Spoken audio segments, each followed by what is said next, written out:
Good morning, Facebook friends. Magandang umaga na naman sa inyo. Hindi ako nakapag-live kagabi. Kasi mga napapanood kong balita, parang tragedy after tragedy. Taas ng lindol, may mga kalat-kalat na sunog. Tapos,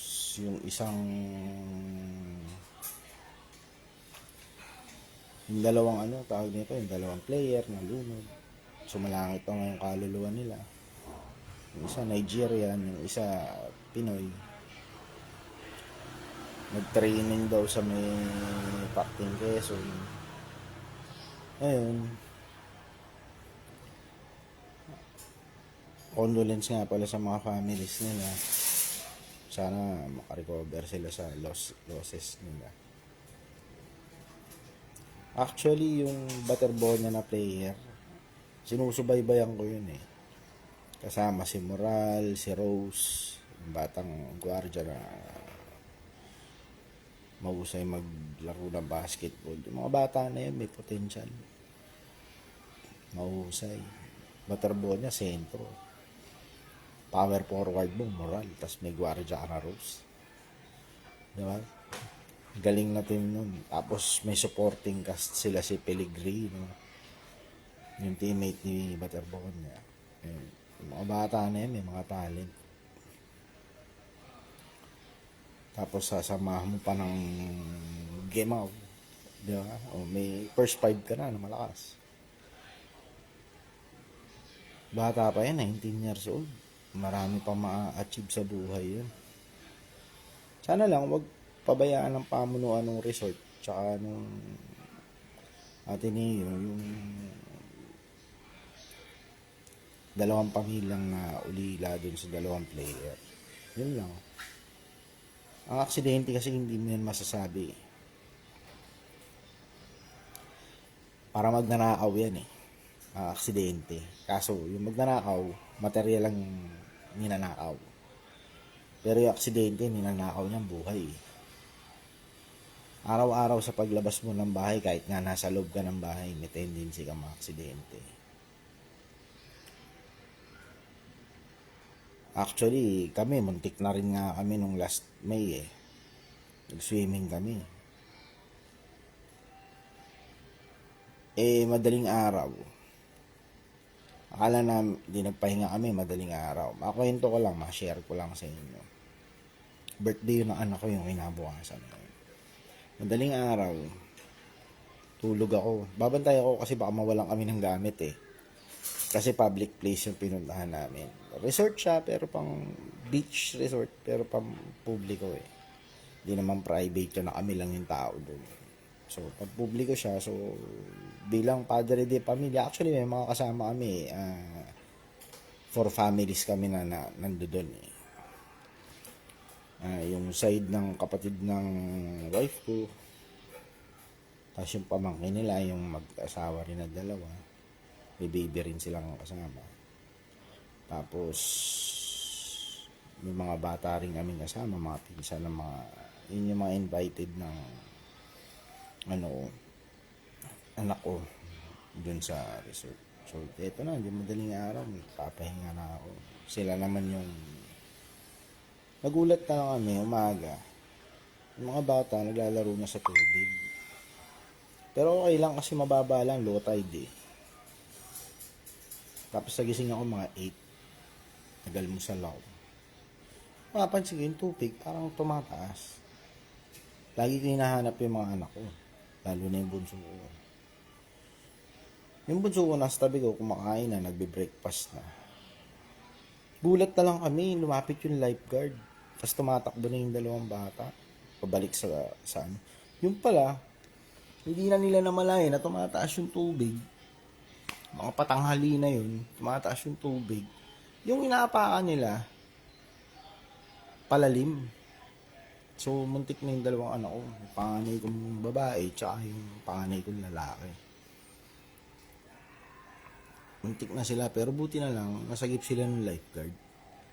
Yung resort kasi na pinuntahan namin, may 24 hours silang lifeguard. Kasi kahit padaling araw, may nagsiswimming eh. May nag-beach walk.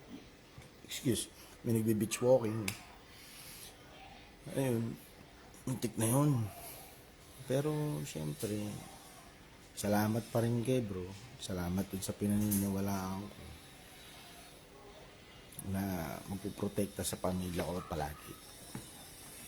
Di ba minsan nasabi ko sa inyo, ako'y napakaswerteng tao. Isipin mo, wala akong kamali-mali, kumakain ako, nalubid na pala yung dalawang anak ko. Pero nasagip silang dalawa. Pero marunong naman silang lumangoy. Yun, nasagip silang dalawa. Nitong May lang yun. Pero sa proteksyon ng kamay ng buong may kapal, nakaligtas sila. Ang height ng panganay ko nasa 13 lang yun 5'6" na yung height niya Yung pangalawa ko siguro mga nasa 4 feet yung height niya. Pero dagat kasi yun malalim. Pero may buwi naman sila doon na hanggang saan ka lang pwede. Kaso nga lang, sumasabay na yung high tide. So, muntik na. Ayun, tapos pag nila, nag-usap kami mag-asawa, sabi ko, pagka ganito kailangan, pag nandun sila, syempre, yung wife ko, pregnant, sa 4th child na, hindi niya magawang bantayan.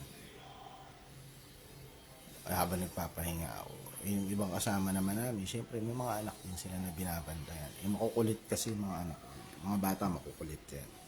Kahit nga mga teenager, makukulit yan. Mas makukulit yan mga yan. Mas adventurous na kasi sila. Feeling nila na kaya na nila. Pero actually, ang parent, ang guidance yun sa anak, hanggang sa apo at kaapu-apuhan. Kung buhay pa yung magulang, laging nakasubaybay dapat yan. Naka-guide sa problema, nakaalalay, ganoon ang magulang. So, yun nga. It's a terrible loss kasi yung si Butterbonia yung bata. Malaking potential yun. 16, 17 years old, dumadakdak na yun. May do or die game nga yung Ateneo de Davao Kasi Dabra yung nila Tapos ang kalaban nila do or die, CL Lara, sila Moral. Panood ko yun. Ganda ng laban na yun. Tapos sa championship nila, Butterbonia, ang kalaban nila, NCR.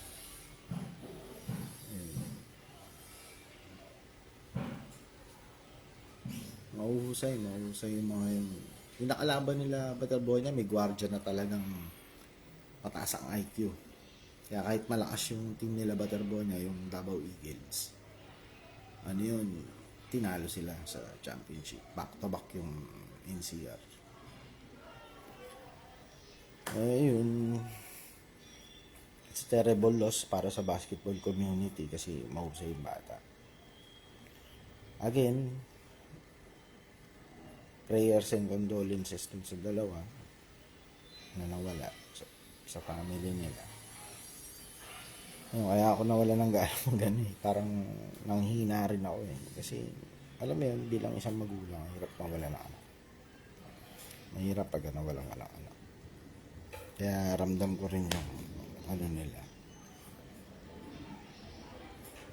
Kung i-compare mo yung may edad na mawawala dun sa bata na mawawala, mas mabigat pag bata yung nawala Kasi yung may edad, maka-accept mo na maaaring dahil sa katandaan, dahil sa sakit. Pero yung bata pa yun kasi aksidente. Naiwasan naman sana yun. Kaso sabi ko nga sa inyo, ang aksidente parang magnanakaw yan. Bigyan mo ng konting puwang yan na mangyayari yan. Ayun, sana instead na magsisihan, kasi napapanood ko parang nagsisisihan yung magtulungan na lang kayo na mairaos. Tapos yung dalawang partido na responsible dun sa pangyayari, sana huwag niyong pabayaan yung pamilya ng mga nawalan. Kumbaga yung Nigeria na namatay, sana yung labi niya magawa niyong paraan na maibalik dun sa pamilya. Tapos sa side naman nila Butterbonia, anong may assist niyo dun sa pamilya, gawin niyo. Well, para hindi na kayo magkasukasuan pa, tapos hindi pa kayo pakialaman ng mga politiko para lang ma-hype yung personality nila na ay gagawa natin na ano yan, ganito, ganyan, ganito, ganyan. Kasi first place, walang may gusto niyan. Ang aksidente, walang may gusto niyan. Ang mawalan, walang may gusto na. Gusto natin laging meron. Diba? So, yun lang yung masasabi ko. Para maiba yung usapang basketball naman tayo. Dahil total naman, isang kapatid sa larangan ng basketball yung nawala. Dalawa. Okay, sila. Pagdating sa basketball, maganda yung labanan ng Knicks Spurs. Hinebra tsaka TNT. Ayun.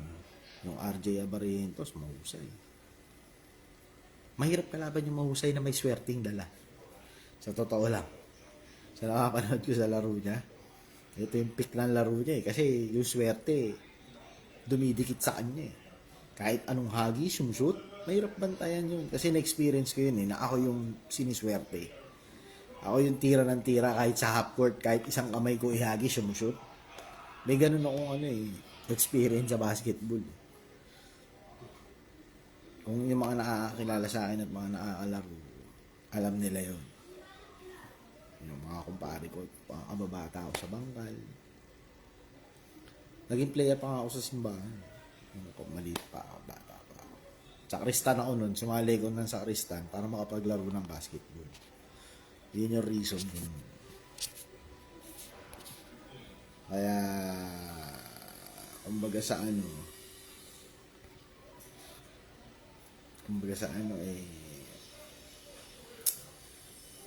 na-experience din tayo sa mga ganyan. Tapos mga inter-barangay, inter-village, mga intercolor, mga ganyan.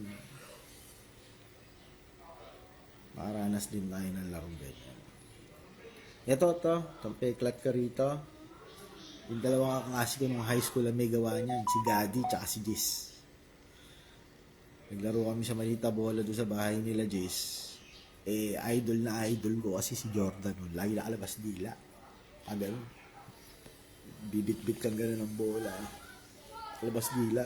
Pero nung pumutok to, parang nagkaroon ng mata. Ayun, makikita niya yan. May peklat ako dyan eh.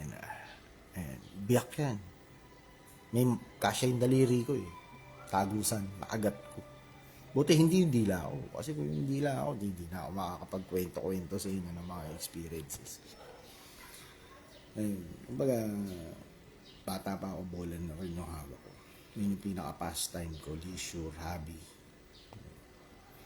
Ayun. Tapos may napapanood pa ako sa Facebook, sino raw ang dagot.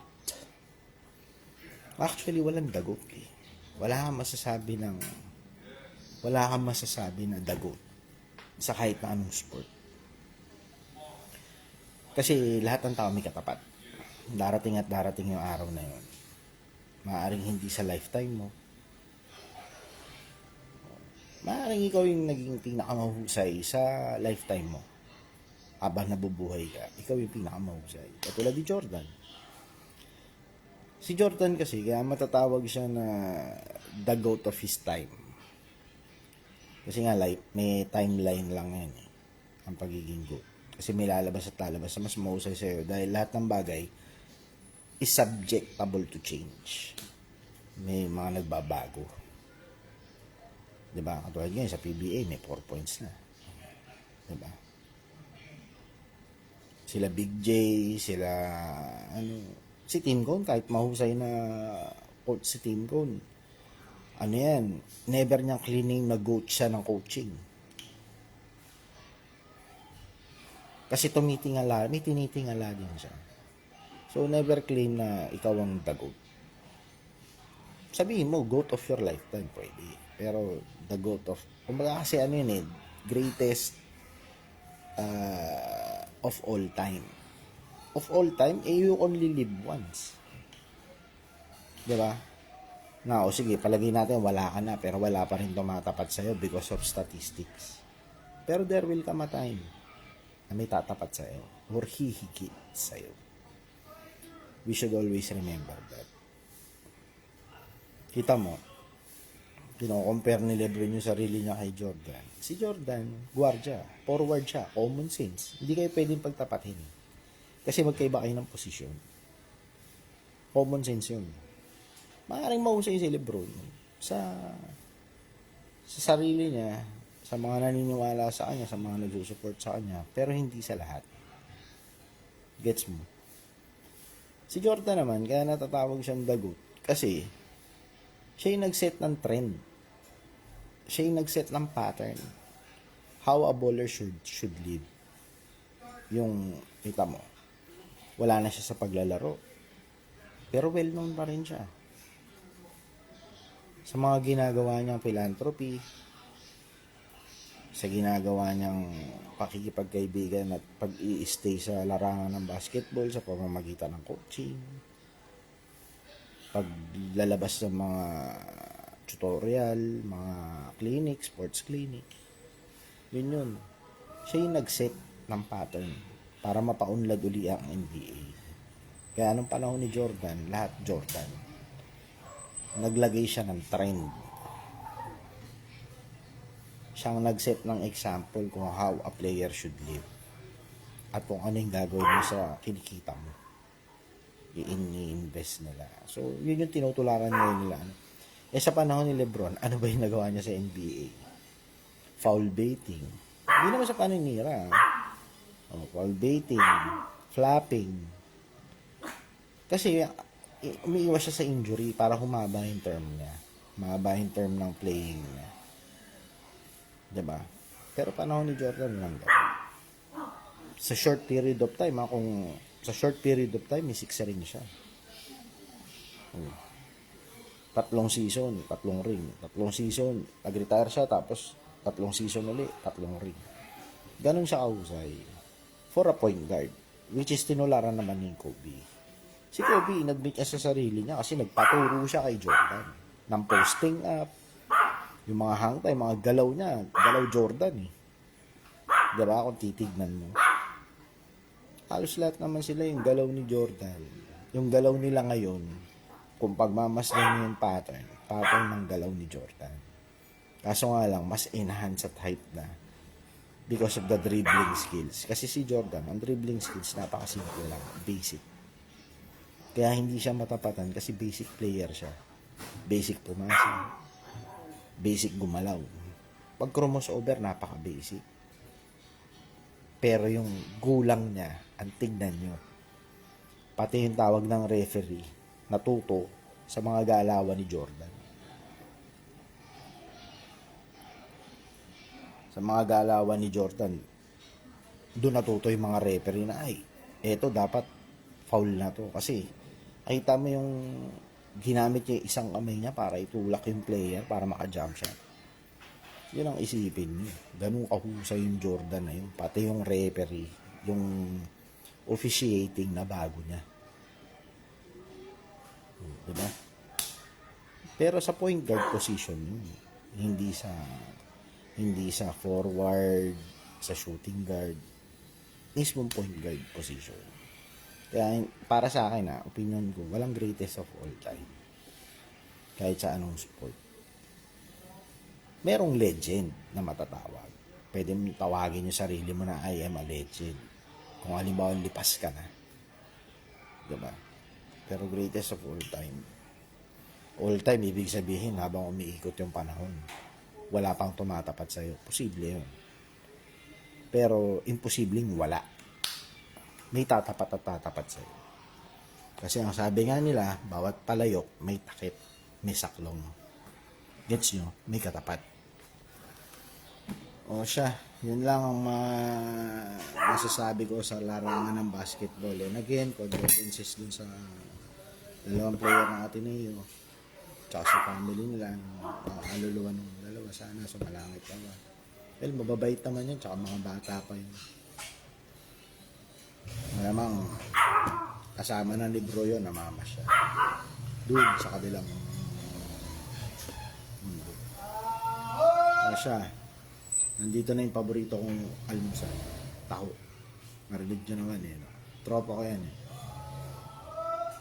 So, again, God bless. Keep safe. Iba na ang may alam. Good day.